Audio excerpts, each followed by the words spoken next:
चलो let us start with new ऐसे 299 joint audit of financial statement. इसके बिना पेपर बनता है क्या? नहीं भाई, ये इंपॉर्टेंट है भाई। ऐसे 299 joint audit of financial statement every alternate item में पूछते। चलो करेक्ट इनकरेक्ट है, ठीक है। Joint auditor is bound by views of majority of joint auditors. नहीं भाई, मेजोरिटी से बाउंड नहीं है, इसको अलग देना है तो ये अलग देगा, लेकिन किधर रिपोर्ट किधर वो बताएगा ये चीज़। तो ऐसे 706 में अपन पढ़ा है या पढ़ेंगे, जैसे तुम देख रहे हो अदर मैटर पैरा में, किसमें? अदर मैटर पैरा, ठीक है। दूसरा क्वेश्चन क्या है? Before commencement of joint audit discuss the joint audit plan, discuss points to be consider while developing a joint audit plan. चलो क्या क्या अपन देखेंगे। एक तो कॉमन ऑडिट एरियाज को जो हम करने वाले, क्या रिपोर्टिंग किसको करना है, रिपोर्टिंग ऑब्जेक्टिव्स, कम्युनिकेट करेंगे सिग्निफिकेंट फैक्टर्स, क्या फैक्टर्स जो सिग्निफिकेंट है, फिर प्रिलिमिनरी एंगेजमेंट एक्टिविटीज करेंगे और nature timing and extend decide कर लेंगे टू एग्जाम। तो क्या क्या, एकदम सिंपल है, प्लानिंग वाला क्वेश्चन। तो पहले नेचर टाइमिंग एक्सटेंड कर लेंगे, फिर दूसरा कॉमन ऑडिट एरियाज डिस्कस कर लेंगे, रिपोर्टिंग ऑब्जेक्टिव्स है, सिग्निफिकेंट फैक्टर्स कंसिडर कर लेंगे और प्रिलिमिनरी एंगेजमेंट एक्टिविटीज कर लेंगे, ठीक है। ये दुनिया का सबसे इम्पोर्टेंट क्वेश्चन, क्या ईटी से स्पेशल लिख लेना इसको भाई। रिस्पॉन्सिबिलिटी ऑफ जॉइंट ऑडिटर्स, क्या रिस्पॉन्सिबिलिटीज ऑफ जॉइंट ऑडिटर, ठीक है। दे आर अपॉइंटेड किधर किधर, वो लोग जॉइंटली एंड सेवरली है। या तो क्वेश्चन क्या आता है, right short note on responsibility of joint auditors. तो क्या है भाई, बोलो इन फॉर, बोलो इन फॉर, बोलो तो सही, इन फॉर। तो सुनना, इन respect of audit work which is not divided among joint auditors and carried out by all of them, ठीक है। कोई काम डिवाइड ही नहीं किया था और सब कर रहे हैं अभी, तो उधर वो जॉइंटली और सेवरली, ठीक है। Decision taken in respect of decision taken by all joint auditors under the audit planning in common audit areas, ठीक है, concerning the NTA of audit procedures to be perform, ठीक है। तो पहले ही डिसाइड कर लिया था कि भाई ये बैलेंस शीट का ये आइटम बहुत इंपॉर्टेंट है, ये दोनों अपन साथ में मिलके करेंगे। तो क्या, common audit areas concerning the NTA of audit procedures to be perform, ठीक है। फिर एक जन को कुछ तो इम्पोर्टेंट दिखा और उसने सबको बोला और फिर सब एग्री करिए, चल ये अपन साथ में करेंगे। Matters which are brought in respect of matter which are brought to notice of joint brought to the notice of the joint auditors by one of them and there is agreement among the joint auditors on such matters, ठीक है। कोई एक ने दिखा, इसने सबको communicate किया, सबने बोला ओके ओके ओके। फिर तीन चीज, फॉर तो financial statement comply with law relevant statute, ठीक है। फिर presentation disclosure of financial statement comply with applicable FRF. तो एफएस एक तो लॉ से कंप्लाई कर रहा है, एफएस एफआरएफ के हिसाब से।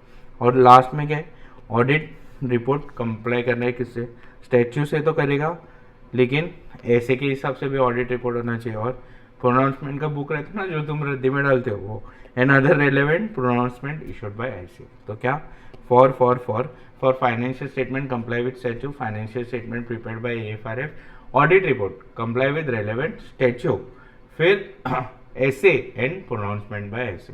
चलो समझा। तो ये क्या है, responsibilities of joint in for in respect of work which is not divided among joint auditors, फिर in respect of common audit areas concerning the NTE of audit procedures to be performed, फिर in respect of matter brought to notice by one of joint auditor and there is agreement of among all, ठीक है।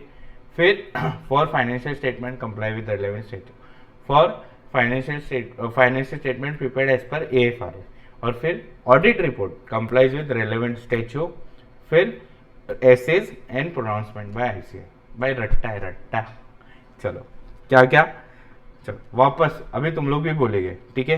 Work which is in respect of work which is not divided, in respect of decision taken by all joint auditors, in respect of common audit areas concerning the NTA of audit procedure to be perform, फिर in respect of matter brought to notice by one of joint auditor and there is agreement among others, ठीक है। फिर financial statement comply with relevant statute, financial statement is prepared as per AFRF, audit report complies with relevant statute, SA and pronouncement by ICAI।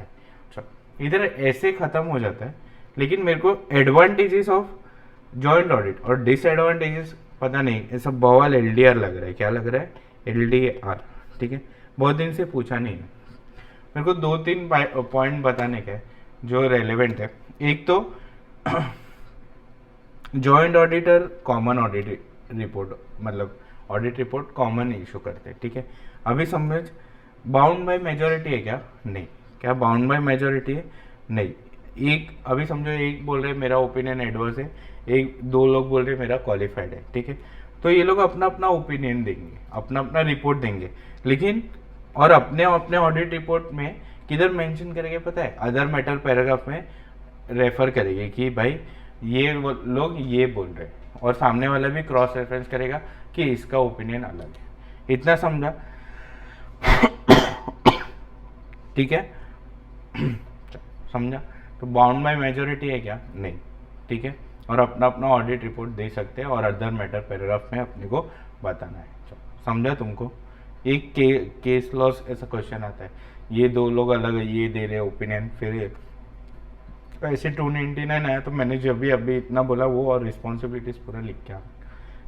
अभी advantages of joint audit, और दूसरा क्या है? Disadvantage. Advantages क्या होगा?